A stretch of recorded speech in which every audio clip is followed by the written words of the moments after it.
नमस्कार स्टूडेंट्स, आज हम एनएमएस एग्ज़ाम यानी कि जो national merit come means scholarship उसका सेट का, साइंस का और एसएसटी के कुछ महत्वपूर्ण क्वेश्चन आज के इस वीडियो में हम सोल्व करेंगे। तो देखिए, पहला प्रश्न है हमारा, निर्वाचन क्षेत्र से क्या आशय है, यानी कि निर्वाचन क्षेत्र किसे कहते हैं। What is meant by the constituency.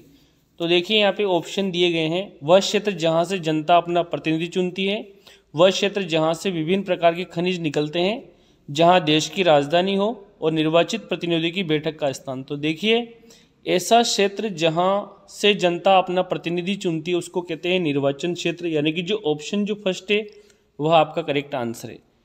दूसरा क्वेश्चन है हमारा, यहाँ पे 60 क्वेश्चन मैंने लिए हैं, तो एक भी क्वेश्चन आप लेफ्ट न करें, प्रत्येक क्वेश्चन आप देखें, क्योंकि सभी क्वेश्चन आपके एनएमएस एग्जाम की दृष्टि से बहुत ही ज़्यादा महत्वपूर्ण है। देखिए, दूसरा क्वेश्चन है, निम्नलिखित में से कौन स्वास्थ्य सेवाओं में शामिल नहीं है। स्वास्थ्य केंद्र बिल्कुल है, परीक्षणों के लिए प्रयोगशाला यानी कि लेबोरेटरी ये भी है, एम्बुलेंस की सुविधा ये भी स्वास्थ्य सेवा के अंदर आती है, सभी को रोजगार की सुविधा। तो देखिए, जो ऑप्शन जो डी है, सभी को रोजगार की सुविधा, ये हमारी स्वास्थ्य सेवाओं में शामिल नहीं है। तो जो ऑप्शन जो डी है वह आपका करेक्ट आंसर है। ओके, नेक्स्ट क्वेश्चन है हमारा, वो है तीसरा क्वेश्चन, वो है देखिए, राजस्थान की किस शहर को वस्त्र नगरी के नाम से जाना जाता है। Which city of Rajasthan is known as the textile city. तो देखिए, अजमेर, अलवर, भीलवाड़ा, जयपुर। तो जो भीलवाड़ा जो है इसको टेक्स्ट सिटी के नाम से या टेक्सटाइल सिटी यानी कि वस्त्र नगरी के नाम से जाना जाता है। तो ऑप्शन जो सी है वह आपका करेक्ट आंसर है। अगला है हमारा चौथा क्वेश्चन, देखिए, भारतीय शासन व्यवस्था में शासन के कितने स्तर होते हैं। तो देखिए, हमारी जो शासन व्यवस्था में शासन के 3 स्तर हैं। कितने स्तर हैं? 3 स्तर। और पहला यहाँ पे 3 स्तर कौन कौन से? कार्यपालिका, न्यायपालिका और व्यवस्थापिका। तो यानी कि जो हमारा सिस्टम ऑफ द गवर्नेंस है वो 3 है, कार्यपालिका, न्यायपालिका और व्यवस्थापिका। ये आपको याद रखना है, कार्यपालिका, न्यायपालिका और व्यवस्थापिका, ये हमारी शासन व्यवस्था के प्रमुख 3 अंग हैं। ओके, कार्यपालिका और न्यायपालिका न्यायालय से संबंधित कार्य को देखती है और कार्यपालिका हमारे शासन को चलाती है, और व्यवस्थापिका जो होती है वो कानून बनाती है। व्यवस्थापिका जिसको हम संसद भी कहते हैं, जैसे विधायिका या संसद जो भी है। चौथा क्वेश्चन हो गया। पांचवा क्वेश्चन है हमारा, लिंग भेद का अर्थ है, the meanings of the gender discrimination. पुरुषों में भेद, महिलाओं और पुरुषों में भेद, शिक्षित और अशिक्षित में भेद, बच्चों और पुरुषों में भेद। तो देखिए, जो महिलाओं और पुरुष जो होता है, discriminate between the main and women. तो ये महिला और पुरुष में जो भेद है यही क्या है? लिंग भेद कहलाता है। अगला क्वेश्चन हमारा छठवां क्वेश्चन है, वो है, निम्नलिखित में से कौन सा इलेक्ट्रॉनिक मीडिया नहीं है। तो देखिए, मीडिया तो है लेकिन इलेक्ट्रॉनिक नहीं है। तो देखिए, रेडियो है, टेलीविज़न भी है, इंटरनेट भी है, लेकिन अखबार जो है ये इलेक्ट्रॉनिक मीडिया के अंदर नहीं आता है, क्योंकि अखबार को हम पढ़ते हैं, कागज़ होता है, उसमें किसी प्रकार की इलेक्ट्रिसिटी का कोई रोल नहीं होता है, तो इलेक्ट्रॉनिक मीडिया के अंदर अखबार नहीं आता है। बाकी जो है रेडियो है, टेलीविज़न है, इंटरनेट है, ये इलेक्ट्रॉनिक मीडिया के अंदर आते हैं। सातवां क्वेश्चन आप सभी के लिए रहा, निम्न में से कौन फुटकर व्यापारी कहलाता है। तो फुटकर व्यापारी यानी कि जो ट्रेडर्स, रिटेल्स में जो वस्तुएं बेचते हैं, जो वस्तु को उत्पादक से सीधा खरीदता है, वह जो वस्तुएं दूसरे व्यापारी को बेचता है, वह अंतिम व्यापारी जो अंततः वस्तुएं उपभोक्ता को बेचता है। यानी कि जो फाइनल जो ट्रेडर होता है, who sell the goods to the consumer, ये जो है इसको फुटकर व्यापारी कहते हैं, और वह जो वस्तुएं खरीद कर उनका उपभोग करता है। तो जो खरीद कर उपभोग करता है तो कंज्यूमर होता है, लेकिन जो अंतिम व्यापारी यानी कि जो डायरेक्ट वस्तुएं उपभोक्ता को देता है, यानी कि जो लोग खरीदते हैं उनको देता है, वो उसको कहते हैं हम फुटकर व्यापारी कहते हैं। उसको क्या कहते हैं? उसको फुटकर व्यापारी। तो देखिए, यहाँ पे हमारे क्वेश्चन हो चुके हैं, 7 क्वेश्चन हो चुके हैं। अब 8वां क्वेश्चन ये रहा आप सभी के लिए। 8वां क्वेश्चन देखिए, 8वां क्वेश्चन क्या है, वह कौन सा शहर गंगा नदी के तट पर स्थित नहीं है। तो यानी कि जो शहर गंगा नदी के किनारे नहीं है, which city is not situated on the bank of river Ganga. तो देखिए, प्रयागराज ये बिल्कुल है, वाराणसी भी है, लखनऊ भी है। तो जयपुर जो है ये गंगा नदी के किनारे नहीं है। तो ओके, तो यहाँ नहीं पूछा गया, ध्यान रखना, जो नहीं है वो उस पर टिक लगाना है। तो कई बार ऐसे क्वेश्चन भी आते हैं जहाँ नहीं पूछा जाता है। देखिए, नेक्स्ट है, तमिलनाडु का इरोड शहर किस बाजार के लिए प्रसिद्ध है। Erode city of Tamil Nadu is famous for which market. तो देखिए कपड़ा, कार बाजार, इलेक्ट्रॉनिक और वस्तुएं और खाद्य सामग्री। तो ये कपड़ा बाजार के लिए प्रसिद्ध है, क्लॉथ मार्केट के लिए। जो ईरोड सिटी है तमिलनाडु की, वो इसके लिए प्रसिद्ध है। किसके लिए? कपड़ा यानी कि क्लॉथ मार्केट के लिए फेमस है। नेक्स्ट क्वेश्चन है आपका, ये 10वां क्वेश्चन है। पृथ्वीराज चौहान तृतीय ने किस शासक को युद्ध में हराया था? तो देखिए जो पृथ्वीराज चौहान जो तृतीय है, इनका मोहम्मद गोरी के साथ युद्ध हुआ था और तराइन का प्रथम युद्ध और द्वितीय युद्ध 1191 और 92 में हुआ था। 1191 में इन्होंने पृथ्वीराज चौहान ने मोहम्मद गोरी को हराया था और 1192 में इनकी हार हुई थी। तो यहाँ पे तो ऑप्शन जो सी है ये करेक्ट आंसर। और ये कब हराया था इनको? 1191 में। और कौन सा युद्ध? तराइन का प्रथम युद्ध। कौन सा युद्ध? तराइन का प्रथम युद्ध। ओके, इन्होंने इस युद्ध में मोहम्मद गोरी को हराया था। ओके, जबकि दूसरा जो युद्ध हुआ था वो 1192 में हुआ था, उसमें इनकी हार हुई थी, यानी कि जो पृथ्वीराज चौहान की जो तृतीय है इनकी हार हुई थी और मोहम्मद गोरी विजय हुआ था।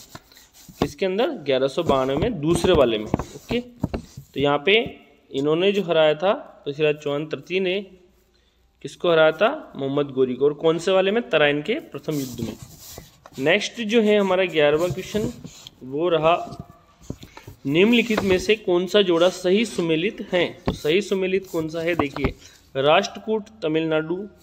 तो देखिए राष्ट्रकूट तमिलनाडु, गुर्जर प्रतिहार दक्षिणी पश्चिमी दक्कन और चोल गुजरात, पाल बंगाल। तो देखिए चोल ये जो थे दक्षिण में थे, तो ये गुजरात से संबंध नहीं, पाल जो है उनका संबंध बंगाल से। तो ये बिल्कुल सही सुमेलित हैं, पाल बंगाल वाला। ओके, नेक्स्ट जो है हमारा अगला क्वेश्चन है, कृषि पर लगने वाला कर कौन सा था? यानी कि which was the tax levied on agriculture? तो देखिए जकात, खराज, जजिया और जब्त।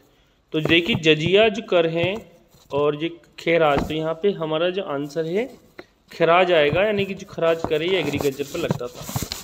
और जजिया कर ये पैदल यात्रियों पर उस पर लगता था, यात्रा वगैरह पे, यानी कि एक तरह से रोड टैक्स था पहले के टाइम का। 13वां क्वेश्चन है, राजकुमारी दुर्गावती किस राजवंश की राजकुमारी थी? Princess Durgavati was the princess of the which royal dynasty? Mewar के सिसोदिया, मारवाड़ के राठौड़, अजमेर के चौहान और महोबा के चंदेल। तो देखिए जो चंदेल ऑफ जो महोबा, यानी महोबा के जो चंदेल है उनकी वहाँ की राजकुमारी थी कौन? राजकुमारी दुर्गावती। 14वां क्वेश्चन है, अलवार संत किस देवता के उपासक थे? तो अलवार जो संत थे वो विष्णु के उपासक थे, यानी कि जो ऑप्शन जो 3 है वह आपका correct answer. Alvar saints was worshippers of which god? तो ये विष्णु के उपासक थे, यानी कि जो ऑप्शन सी है वह आपका करेक्ट आंसर है।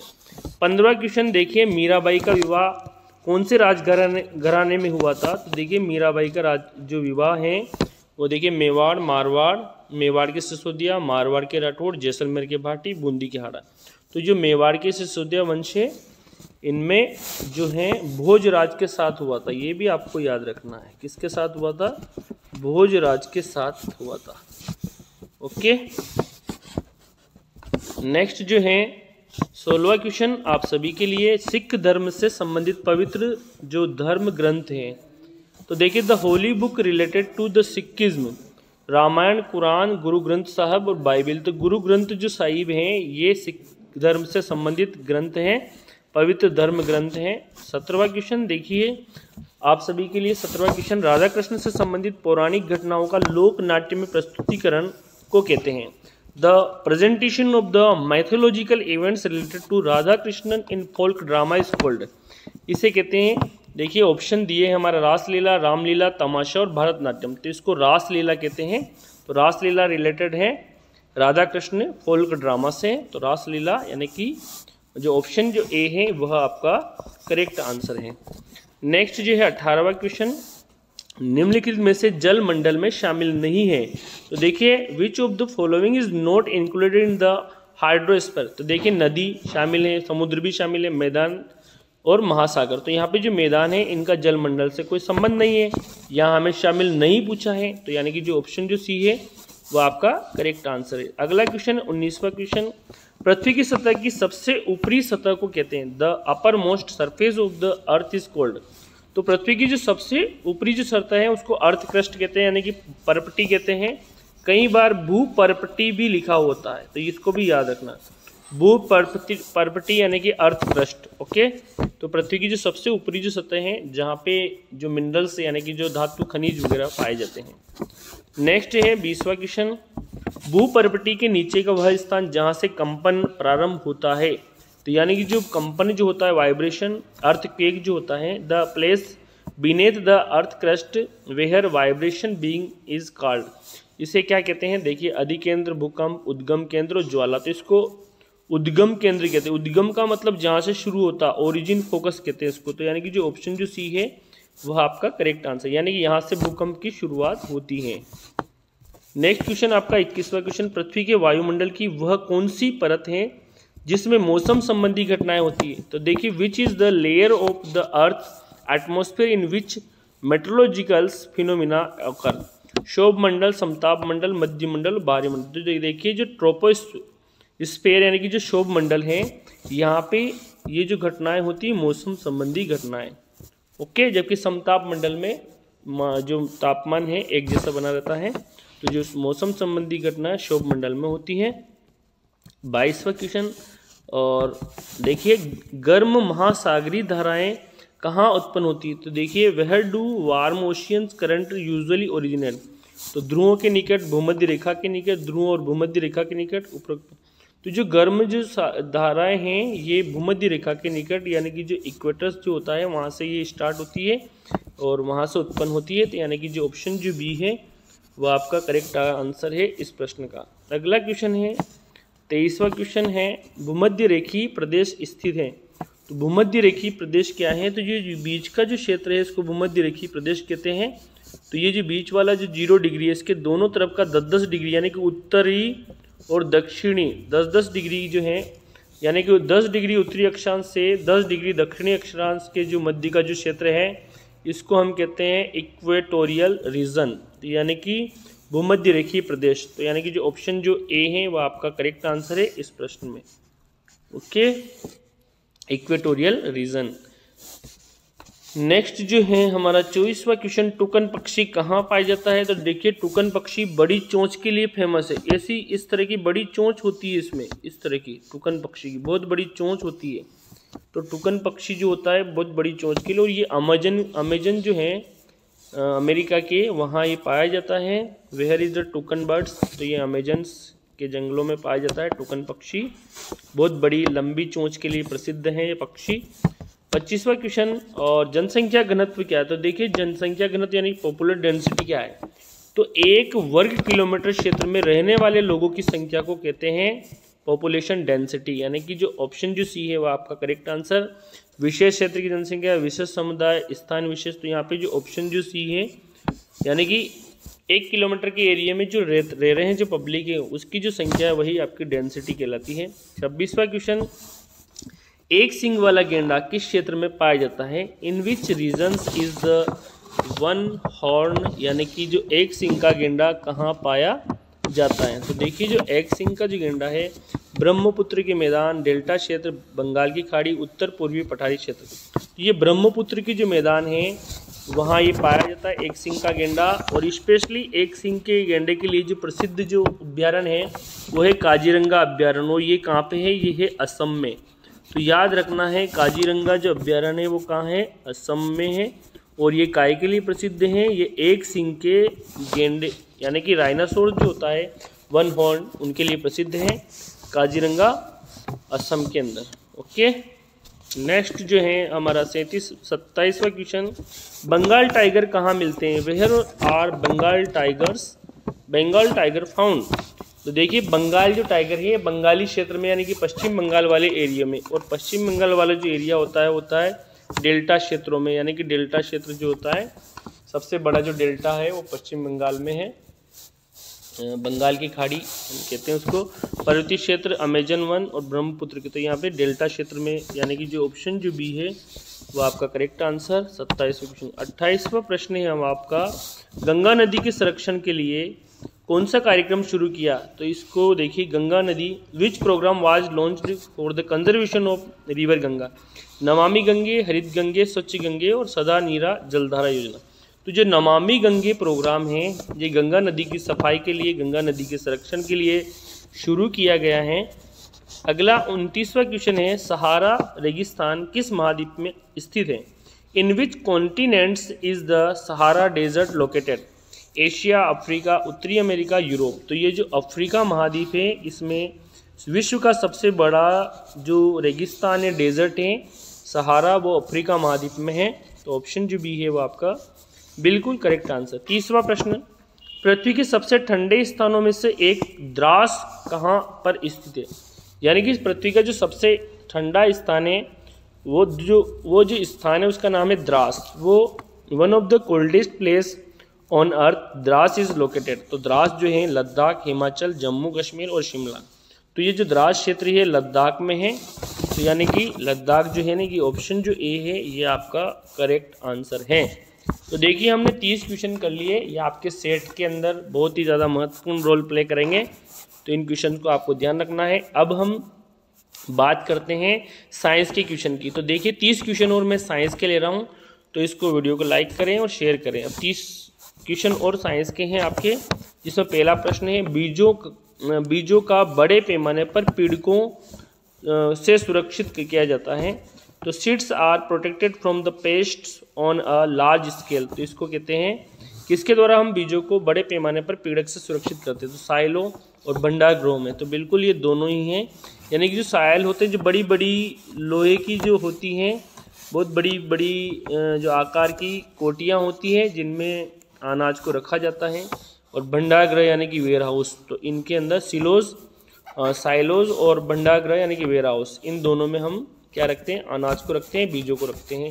तो जो ऑप्शन जो बी है, ऑप्शन जो सी है, यानी कि जो दोनों ही ऑप्शन आपके करेक्ट आंसर है इस क्वेश्चन में। यानी कि साइल और भंडार दोनों ही में रखा जाता है बीजों को। साइंस का हमारा दूसरा क्वेश्चन है, सिंचाई की जो आधुनिक विधि है। तो the modern method of irrigation, डेकली, चेन पंप, ड्रिप सिस्टम और प्रोक्सर। जो ड्रिप सिस्टम है ये आधुनिक विधि के अंदर यानी मॉडर्न मेथड है एग्रीकल्चर्स की, इरिगेशन की। जबकि डेकली और चेन पंप ये क्या है? ये पुराने ज़माने से यानी परंपरागत है। ये दोनों किसके अंदर आएंगे? ये परंपरागत हैं। परंपरागत जो है हमारे सिंचाई के सिस्टम है उनके अंदर आते हैं। जबकि ड्रिप सिस्टम है ये क्या है? ये आधुनिक के अंदर आती है। स्प्रिंकलर सिस्टम है, ड्रिप सिस्टम है, ये आधुनिक में है। तीसरा क्वेश्चन है, राइजोबियम बैक्टीरिया कहाँ पाए जाते हैं? राइजोबियम बैक्टीरिया आर फाउंड गेहूं की जड़ों में, फलीदार पौधों की जड़ों में, धान की और मक्का की जड़ों में। तो फलीदार जो पौधे होती हैं, जैसे फलीदार पौधे मटर हैं, सोयाबीन है या चना है, तो उनकी जो जड़ होती है, उन जड़ों के अंदर इस तरह की जड़ें होती हैं, उनमें इस तरह की गठानें पाई जाती है। और उन गठानों के अंदर क्या पाए जाते हैं? राइजोबियम जीवाणु। कौन से जीवाणु? राइजोबियम। ओके, तो ये जो है चना वगैरह जो हैं पौधे हैं उनके अंदर यानी कि लेग्यूमिनोसी प्लांट्स के अंदर पाए जाते हैं। ओके, नेक्स्ट चौथा क्वेश्चन, एंथ्रेक्स नामक जीवाणु की खोज किसने की थी? तो the bacterium anthrax was discovered by. तो देखिए, Robert Koch, Alexander Fleming, Edward Jenner और लुई पास्चर। तो देखिए, रॉबर्ट कोच जो है इन्होंने एंथ्रेक्स नामक बैक्टीरिया की खोज की थी। अलेक्जेंडर फ्लेमिंग जो है, इनका जो संबंध है ये आपके पेनिसिलिन यानी कि जो फर्स्ट एंटीबायोटिक से संबंध है इनका। एडवर्ड जेनर ने टीके का आविष्कार किया था। लुई पास्चर ने पास्चुराइजेशन की खोज की थी। ओके, और जेनर जो है इन्होंने टीके का आविष्कार यानी कि वैक्सीन का आविष्कार किया था। तो रॉबर्ट कोच याद रखिएगा, रॉबर्ट कोच एंथ्रेक्स नामक बैक्टीरिया को डिस्कवर किया था। पांचवें क्वेश्चन है, प्रोटोजोआ से उत्पन्न होने वाले रोग हैं यानी कि the disease cause by the protozoa. देखिए, हैजा और चेचक, क्षय और टाइफाइड। देखिए, जो क्षय जो होता है, ट्यूबरकुलोसिस और टाइफाइड, ये जीवाणु के द्वारा होते हैं। हैजा जो है यानी कि ये भी जीवाणु द्वारा होता है। और खसरा और पोलियो जो है ये वायरल द्वारा होता है और ये वायरल वाले रोग है। पैचिस और मलेरिया, तो यानी कि जो ऑप्शन जो डी है वो आपका करेक्ट आंसर है। देखिए, जो एंट अमीबा के द्वारा होता है और मलेरिया जो है ये प्लाज्मोडियम के द्वारा होता है। ये दोनों ही क्या है? ये दोनों ही प्रोटोजोआ हैं। तो यानी कि प्रोटोजोआ से होने वाला रोग है डिसेंट्री यानी कि जो पैचिस, और मलेरिया दोनों ही। मलेरिया यानी कि मादा एनाप्लिस मच्छर की लार के अंदर होता है प्लाज्मोडियम। प्लाज्मोडियम एक प्रकार का क्या है, प्रोटोजोआ है। छठवां क्वेश्चन है, बिटुमिन का उपयोग किया जाता है। तो बिटुमिन इज यूज्ड फॉर घरों में ईंधन के लिए, पेंट व सड़क निर्माण, और जेट वायुयान में ईंधन के रूप में, शुष्क धुलाई में।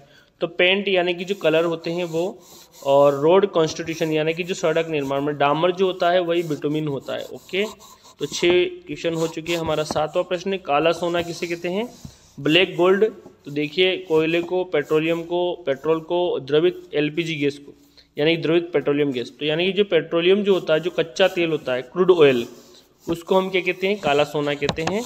तो ऑप्शन जो बी है वह आपका करेक्ट आंसर है, काला सोना यानी कि पेट्रोलियम। नेक्स्ट जो हमारा 8वां क्वेश्चन, फास्फोरस कमरे के ताप पर वायु में जलने लग जाता है, क्यों? Why does the phosphorus ignite in air at room temperature. तो देखिए, तीव्र दहन के कारण, स्वतः दहन के कारण, ऊष्मीमान के कारण, दहन के कारण। तो जो स्वतः दहन होता है यानी कि ड्यू टू स्पॉन्टेनियस कम्बशन, यानी कि अपने आप ये स्पॉन्टेनियस कम्बशन होता है। तो जो फास्फोरस है रूम टेम्परेचर पर वायु में जलने लग जाता है। तो जो ऑप्शन जो बी है वह आपका करेक्ट आंसर है। 9वां क्वेश्चन है, विश्व उष्णन का कारण, यानी कि जो ग्लोबल वार्मिंग होती है वो किसकी वजह से होती है? CO2 के कारण, O2 के कारण, N2 की अधिकता के कारण, जलवाष्प की अधिक। तो जो कार्बन डाइऑक्साइड गैस है उसकी बढ़ती हुई मात्रा के कारण ग्लोबल वार्मिंग होती है, यानी कि विश्व का जो तापमान बढ़ रहा है CO2 के अधिक उत्सर्जन के कारण। 10वां क्वेश्चन है, किसी विशेष क्षेत्र में पाए जाने वाले पेड़ पौधे कहलाते हैं। तो देखिए, यहाँ पे विशेष क्षेत्र में जो प्लांट्स पाए जाते हैं उनको हम कहते हैं फ्लोरा कहते हैं। क्या कहते हैं उनको? फ्लोरा कहते हैं। फ्लोरा यानी कि प्लांट्स के लिए हैं, और फोना जो है वो कहलाते हैं एनिमल्स के लिए। तो इसको वनस्पति जात कहते हैं, वहाँ की फ्लोरा भी कहते हैं, इसको ध्यान रखना। इसको फ्लोरा कहते हैं, फ्लोरा, और फोना तो वनस्पति जात कहते हैं। कई बार ये क्वेश्चन भी ऐसे भी आ सकता है, किसी विशेष क्षेत्र पे पाए जाने वाले वनस्पति और जीव जंतुओं को क्या कहते हैं? तो वहाँ आपको करना है एंडेमिक स्पीसीज। पर्टिकुलर एरिया में पाए जाने वाली जो प्लांट्स और एनिमल्स हैं उसको वहाँ की एंडेमिक स्पीसीज कहते हैं। तो ये याद रखना, ठीक है। तो यहाँ पे फ्लोरा है, विशेष जगह पे पाए जाते जो प्लांट्स हैं उसको फ्लोरा कहते हैं, और विशेष जगह जो एनिमल्स है उसको फोना कहते हैं, और विशेष जगह पे प्लांट्स जो एनिमल हैं, जो प्रजाति हैं, उसको कहते हैं विशेष क्षेत्रीय प्रजाति। ओके, ये याद रखना है। नेक्स्ट जो है हमारा 11वां क्वेश्चन, रेड डाटा बुक में रिकॉर्ड रखा जाता है।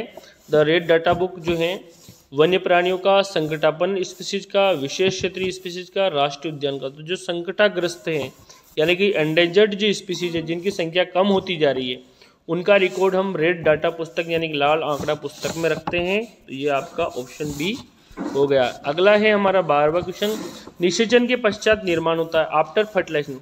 तो जो देखिए, जब गेमेट्स यानी कि जो स्पर्म यानी कि मेल गेमेट और ओवम यानी कि फीमेल गेमेट, जब दोनों का फ्यूजन होगा तो बनेगा युग्मनज यानी कि जाइगोट बनता है। तो फर्टिलाइजेशन के बाद की जो स्ट्रक्चर है वो जाइगोट कहलाती है।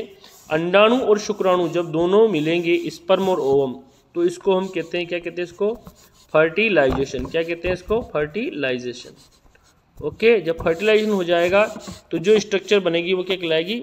जाइगोट, यानी कि जो एन मिलेंगे तो 2n बन जाएगा। ओके, तो जो अंडाणु है वो अगुणित होता है और शुक्राणु जो है वो भी n होता है। जब दोनों मिलेंगे तो 2n यानी कि जाइगोट बनेगा। ओके, यानी कि युग्मनज बनेगा निषेचन के बाद। नेक्स्ट है, एक पृष्ठ जिसका क्षेत्रफल 25 वर्ग मीटर है, जिसका एरिया दिया हुआ है यानी कि A बराबर दिया हुआ है 25 वर्ग मीटर। ओके, और उस पर 125 न्यूटन बल लगाया जाता है, यानी कि जो फोर्स है वो है 125। अब आपको पूछा गया इस पृष्ठ पर लगने वाला दाब। तो देखिए, दाब बराबर होता है बल बटे क्षेत्रफल। तो बल बटे क्षेत्रफल। अब यहाँ पे दाब बराबर इस पृष्ठ पर लगने वाला दाब, तो बल यानी कि जो बल जो दिया हुआ 125 है, और एरिया जो है वो है 25। जब हम 25 में 100 इसका भाग देंगे तो 25 पंजे 125, यानी कि जो 5 आ जाएगा। यहाँ पे आपका फोर्स का जो मात्रक है वो है न्यूटन, और नीचे जो है एरिया का मात्रक है मीटर का स्क्वायर। तो 5 आपका आंसर आ जाएगा 5 न्यूटन बटे मीटर का स्क्वायर, यानी कि 5 न्यूटन बटे मीटर का स्क्वायर, यानी कि जो ऑप्शन जो ए है वह आपका करेक्ट आंसर है, यानी कि 5 न्यूटन पर मीटर का स्क्वायर, क्योंकि दाब बराबर होता है बल बटे क्षेत्रफल, यानी कि प्रेशर बराबर होता है फोर्स अपॉन एरिया। ओके, तो इसमें हमने बल का मान रख दिया 125 और नीचे एरिया का मान रख दिया 25। तो 25 का भाग दिया 125 में तो 5 आ गया, और ऊपर है न्यूटन, नीचे है मीटर का स्क्वायर, तो हमने यूनिट भी लिख दी। ओके, अगला है हमारा 14वां क्वेश्चन, सभी के लिए बहुत ही इंपॉर्टेंट है। यदि किसी वस्तु पर विपरीत दिशा में लगने वाला बल बराबर है तो उस पर लगने वाला नेट बल, तो देखिए इधर हम बल लगा रहे हैं, मान लीजिए 5 न्यूटन, और इसी के विपरीत दिशा में हम बल लगा रहे हैं 5 न्यूटन।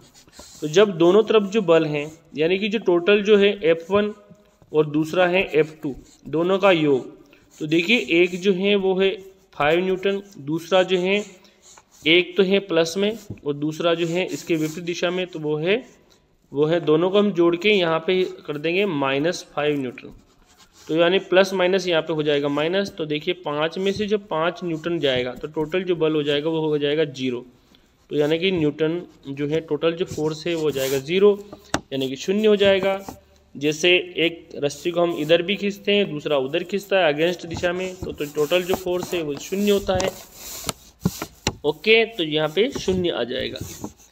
नेक्स्ट जो है, कैरम बोर्ड खेलते समय उसके ऊपर महीन पाउडर छिड़कते हैं, ऐसा क्यों होता है? Why is the fine powder sprinkle on a carrom board while playing? घर्षण को बढ़ाने के लिए, घर्षण से संबंधित नहीं है, घर्षण को कम करने के लिए और सुंदरता बढ़ाने के लिए। तो देखिए जो फ्रिक्शन लगता है दो सतहों के बीच में, फ्रिक्शन क्या करता है, फ्रिक्शन अगर ज़्यादा होगा तो जो स्पीड है वो कम हो जाएगी, और फ्रिक्शन कम होगा तो स्पीड बढ़ जाएगी। तो हम फ्रिक्शन को कम करने के लिए कैरम बोर्ड पर क्या करते हैं, हम जो महीन पाउडर है यानी कि जो बारीक पाउडर है उसको छिड़क देते हैं ताकि फ्रिक्शन को घटाया जा सके। ओके, सतह को चिकनी कर देते हैं हम। 16वां क्वेश्चन है, वाहनों के टायर खांचदार क्यों बनाए जाते हैं? Why are the vehicle tyres made with the treads? देखिए घर्षण को बढ़ाने के लिए, घर्षण को कम करने के लिए, भार घटाने के लिए, उपरोक्त में से कोई। तो घर्षण को बढ़ाने के लिए हम क्या करते हैं, जो टायर हैं उनको खांचदार बनाते हैं, यानी कि उनमें खांच होती है, जैसे हमारे जूते की जो सोल होती है उनमें भी खांच होती है ताकि फ्रिक्शन बना रहे।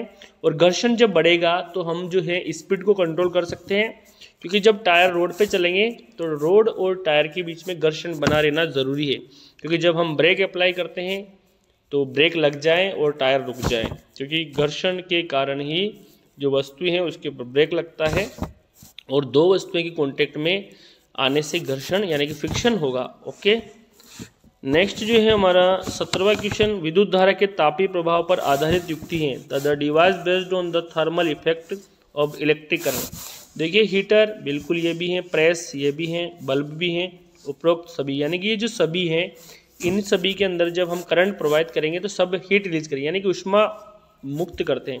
हीटर आप सबको पता है उष्मा रिलीज करता है, प्रेस भी आपको पता है, बल्ब भी पता है आपको, बल्ब उष्मा रिलीज करता है। तो यानी कि ये सभी जो उपकरण हैं ये सभी विद्युत धारा के तापीय प्रभाव पर आधारित हैं। नेक्स्ट जो है क्वेश्चन हमारा 18वां क्वेश्चन, उत्तल लेंस से बनने वाला प्रतिबिंब होता है। तो देखिए जो उत्तल लेंस है यानी कि जो कॉन्वेक्स लेंस होता है इस तरह का पारदर्शी, वह हमेशा वह बनाता है वास्तविक और उल्टा इमेज। वैसे तो उत्तल लेंस 5 प्रकार की जो इमेज एक तरफ और एक और, यानी कि टोटल जो 6 तरह के इमेज बनाते हैं, और जो 5 जो होते हैं वास्तविक इमेज होते हैं, जबकि जो 6वां इमेज होता है वो जो होता है वो आभासी होता है। ओके, और वो आभासी होगा, वो सीधा होता है, और ये जो 5 है वास्तविक और उल्टे होते हैं। ओके, तो यहाँ पे जो इमेज है वास्तविक यानी रियल और इन्वर्टेड बनाता है, वास्तविक और उल्टे इमेज। ओके, नेक्स्ट है हमारा 19वां क्वेश्चन आप सभी के लिए, श्वेत प्रकाश जो मिश्रण, यानी जो सफ़ेद जो प्रकाश है वो 7 रंगों का मिश्रण है। कितने रंगों का? 7 रंग। कौन कौन से 7 रंग? Violet, indigo, blue, green, yellow, orange और रेड। ये याद रखना, violet, indigo, blue, green, yellow, orange, यानी कि वायलेट, इंडिगो नीला, ब्लू इंडिगो यानी कि जामुनी, ब्लू यानी नीला, और जी यानी ग्रीन यानी कि हरा, येलो यानी कि पीला, ऑरेंज यानी कि जो नारंगी, और रेड यानी कि लाल, और वायलेट यानी कि जो बैंगनी है सबसे ऊपर। तो वायलेट VIBGYOR, ये याद रखना है आपको। Violet, indigo, blue, green, yellow, orange, ये 7 रंगों का मिश्रण है आपका सफ़ेद प्रकाश, 7 रंगों का मिश्रण है। ओके, 20वां क्वेश्चन, प्रकाश संश्लेषण की प्रक्रिया में पौधे कौन सी गैस, पौधों द्वारा ग्रहण की जाने वाली gas the gas absorbed by the plants during the process of photosynthesis, oxygen, carbon dioxide, hydrogen, nitrogen. तो कार्बन डाइऑक्साइड गैस ये लेते हैं पेड़ पौधे, और हमें कौन सी गैस देते हैं, छोड़ते हैं, वो देते हैं ऑक्सीजन। और कौन सी गैस लेते हैं, कार्बन डाइऑक्साइड। कौन सी प्रोसेस में, फोटोसिंथेसिस यानी कि प्रकाश संश्लेषण में। ये भी आपको याद रखना है, प्रकाश संश्लेषण में क्या करते हैं, ये प्रकाश संश्लेषण में भोजन बनाते हैं और हमें कौन सी गैस देते हैं। नेक्स्ट ही हमारा 21वां प्रश्न, ये है 21वां प्रश्न। देखिए, अक्षय प्राकृतिक संसाधन है। अक्षय यानी कि जो कभी खत्म नहीं होगा, खनिज, पेट्रोलियम, सूर्य का प्रकाश। तो देखिए, सूर्य का प्रकाश ही अक्षय प्राकृतिक संसाधन के अंदर आता है, क्योंकि ये कभी नष्ट नहीं होगा, इसलिए।